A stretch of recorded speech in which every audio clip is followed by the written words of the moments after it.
Hello guys, it's me Hamza and you are watching H reacts. और आज हम जो रिएक्ट करने वाले हैं वो है जी how India is trapping China with its strategy.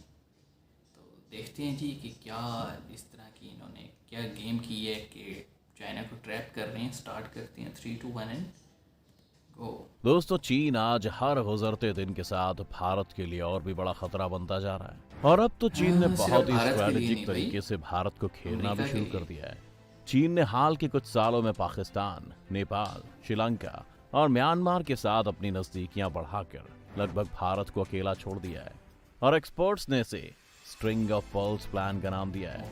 लेकिन ये समझने की गलती मत कीजिएगा कि भारत इस मामले पर हाथ रख के बैठा सिर्फ देख रहा है। भारत ने भी चीन को काउंटर करने के लिए नेकलेस ऑफ डायमंड्स नाम की एक स्ट्रेटजी बनाई है। ये दोनों नाम अगर आपने पहले नहीं सुने तो घबराइए मत। आज की इस वीडियो में हम इन दोनों के बारे में विस्तार से चर्चा करने वाले हैं, तो बस बने रहिए वीडियो के अंत तक हमारे साथ, जहां हम देखेंगे भारत चीन को हराने के लिए क्या क्या कर रहा है। लेकिन वीडियो शुरू होने से पहले अगर आप चैनल पर नए हैं या आपने अभी तक चैनल को सब्सक्राइब नहीं किया है तो चैनल को सब्सक्राइब करना और बेल आइकन दबाना ना भूलें। हमें भारत के रिस्पांस को समझने के लिए पहले ये देखना होगा कि आखिर चीन कर क्या रहा है। चीन ने बीते कुछ सालों में भारत के पड़ोसियों के कई इंपॉर्टेंट पोर्ट्स को अपने कब्जे में कर लिया है, जैसे पाकिस्तान के ग्वादर पोर्ट और श्रीलंका के हम्बनटोटा पोर्ट। इसके अलावा चीन भारत के आसपास के देशों में हजारों करोड़ रुपए खर्च करके ऑयल रिफाइनरी और हाई स्पीड केबल नेटवर्क भी स्टैब्लिश कर रहा है। चीन इस वक्त अपने बेल्ट एंड रोड प्रोजेक्ट के अंदर चीन से लंदन और उज्बेकिस्तान, तुर्कमेनिस्तान और पाकिस्तान से गुजरती हुई एक और रेल लाइन भी बना रहा है जो ईरान में जाकर खत्म होती है। हमें तो कोई जियोपॉलिटिक्स में कहा जाता है कि जिसके भी पास इंडियन ओशियन का कंट्रोल है उसके पास पूरे एशिया का कंट्रोल है। इंडियन ओशियन से इस वक्त दुनिया भर का 80% ऑयल ट्रेड होता है और यहाँ पर कुछ ऐसे स्ट्रैटेजिक चोक पॉइंट्स हैं जहां अगर किसी भी देश का कंट्रोल हो जाए तो वह पूरी दुनिया का कारोबार रोक सकता है। चीन के पास इस वक्त strait of Hormuz, strait of Bab el Mandeb, Suez canal में इस वक्त मेजर कंट्रोल है। इसके अलावा चीन ने डिजीबाउटी में भी अपना नेवल बेस स्टैब्लिश कर लिया है और साथ ही स्ट्रेट ऑफ मलक्का एंड सुंडा स्ट्रेट में भी अपनी डोमिनेंस के लिए इंडोनेशिया के साथ कई डील साइन की हैं, जिसमें उन्होंने वहां पर कई सारे इंफ्रास्ट्रक्चर प्रोजेक्ट डेवलप करने की बात की है।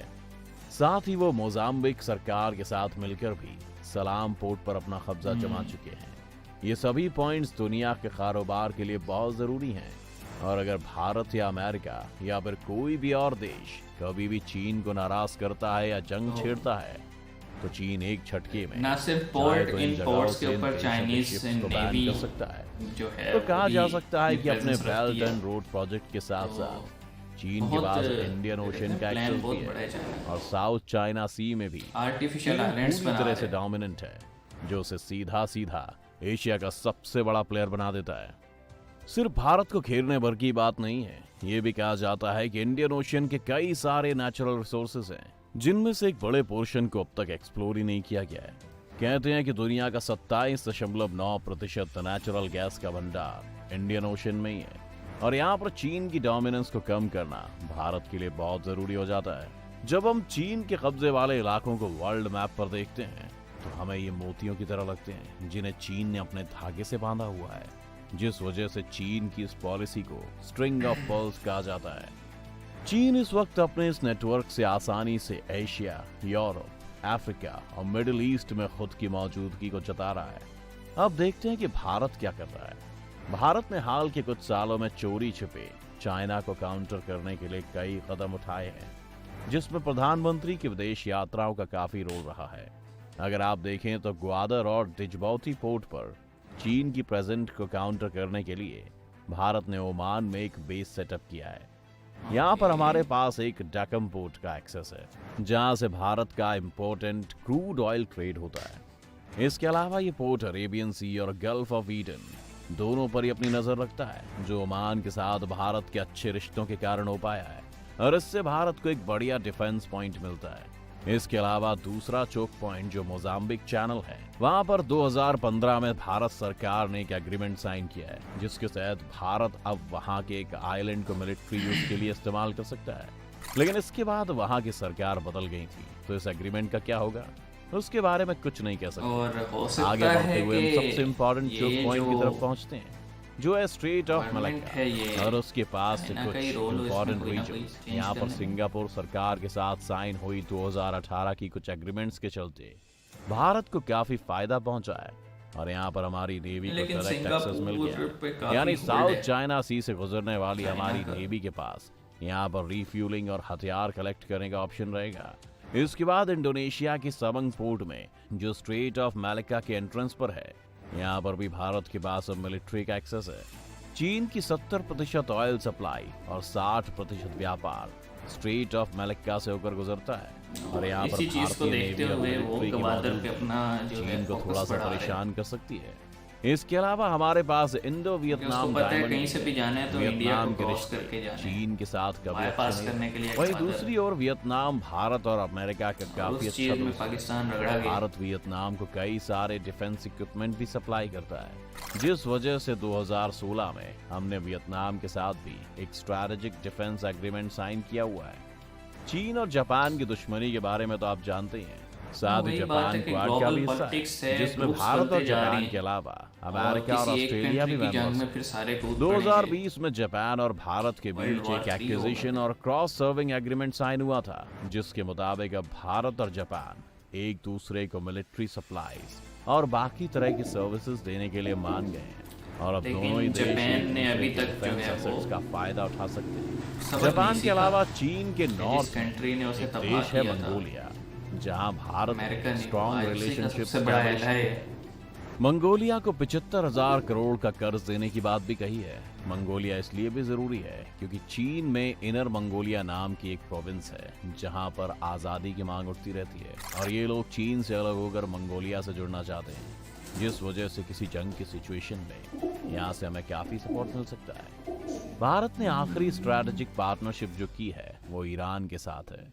ईरान को भारत ने हमेशा सपोर्ट किया है, और ईरान पर जब कई सारे इकोनॉमिक सैंक्शंस लगे थे, तब भी भारत ने ईरान के चाबहार पोर्ट को डेवलप करने के लिए दोस्ती का हाथ बढ़ाया था और करीब 3,500 करोड़ की एक डील साइन की थी।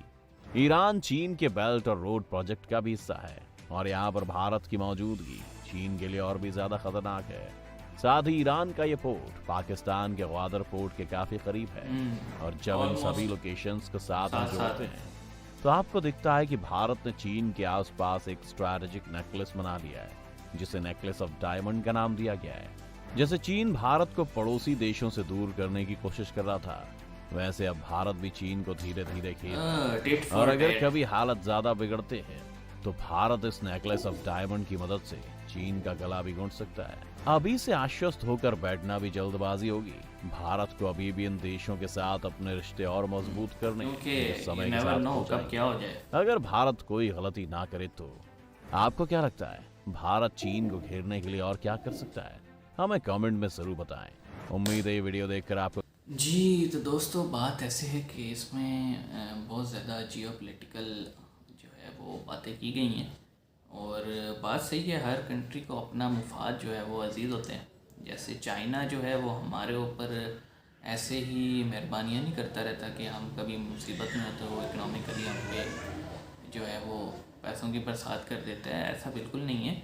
उनको अपना जो है ना हमसे एक चाहिए फेवर, काइंड ऑफ फेवर कह लें, कि वो हमें इतना कर्जा दे रहा है कि हम फिर उनकी हाँ में हाँ मिलाते ही जाएं। और इसका रिज़ल्ट भी हमने देखा है कि ग्वादर की सिक्योरिटी जो है वो चाइनीज़ नेवी के पास है। इसी तरह जितने भी हम कह लें कि चाइनीज़ प्रोजेक्ट, पावर प्रोजेक्ट लगे या फिर रेलवे का कोई प्रोजेक्ट है या वैसे कोई किसी और फील्ड का प्रोजेक्ट है, उन सब में चाइनीज़ जो है वो लेबर 50% अपना शेयर रखती है, और उसका जो टेंडर है वो भी चाइना की ही कंपनी को दिया जाएगा। तो हम एक ऐसी सिचुएशन में फंसे हुए हैं कि हम कुछ कर नहीं सकते, और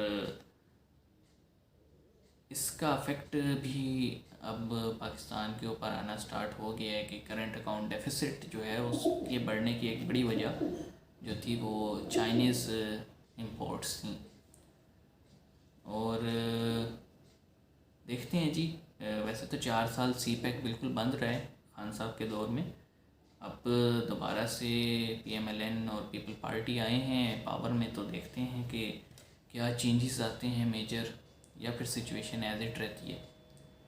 बाकी चाइना और इंडिया का कंपटीशन तो मिलिट्री कंपटीशन के साथ साथ इकोनॉमिक भी है। दोनों इसी जस्तजू में रहती हैं कि रीजन में अपनी प्रेजेंस जो है वो ज़्यादा स्ट्रॉन्ग की जाए, और उसी का हम रिज़ल्ट देख रहे हैं कि चाइना भी अपनी एफ़र्ट कर रहे हैं और इंडिया भी अपनी एफ़र्ट कर रहे हैं। देखते हैं जी आने वाले वक्त में इसका क्या रिज़ल्ट आता है। तब तक के लिए हम भी यहीं हैं, आप भी यहीं हैं। तो see you guys in the next video, और चैनल को सब्सक्राइब ज़रूर।